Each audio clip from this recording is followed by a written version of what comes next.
organizations. Like in Nigeria, we have the International Press Center, which is the IPC. We also have WSCIJ, which is the Warrior Shonika Center for Investigative Journalism. Developing safety plans.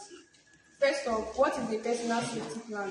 A personal safety plan is a journalist individual written assignment specific document that outlines protective measures, emergency response, and communication protocols to be activated before and during the high-risk assignment.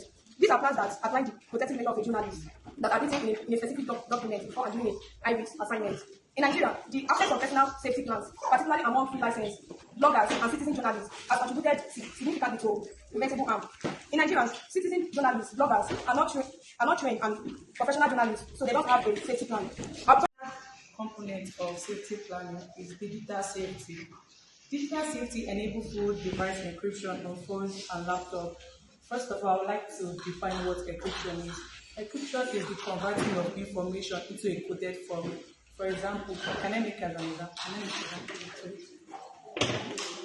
This is an investigative journalist, and I'm also an investigative journalist. And when I talk to you like go home, others understand that what I said was go home, but you and I know that what I was saying was not actually go home. It's a code I'm trying to release to you. Thank you. One of the components of personal safety planning, one of them we have safe transportation. Safe transportation. Use trusted and verified drivers. As a journalist, when embarking on a safe trip, we need to use a verified and trusted driver in order not to endanger our lives. And next is ensure that there is enough that registration, like ensure that there is a plate number contact on that transportation. For example, if I'm going to I'm going to Bole Park now, I want to take a bus from here to Wari. I will know how to take the alongside route as a journalist because it's very risky to your ethics because you know the lives at stake. So you have to go to the bus stops in order to get the right place. Journalists are advised.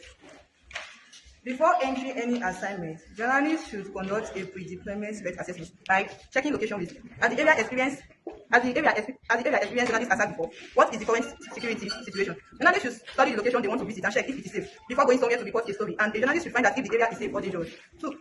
Identify who the story affects, who has power, who has motivation, and who has capacity to harm the journalist. A report by the Previous Times newspaper confirmed that a Lagos-based journalist, Kabi Adejumo, was sent a death threat by a chief in Ibeju, Lekki, who had allegedly raped a 15-year-old girl because he did not want the story to be covered.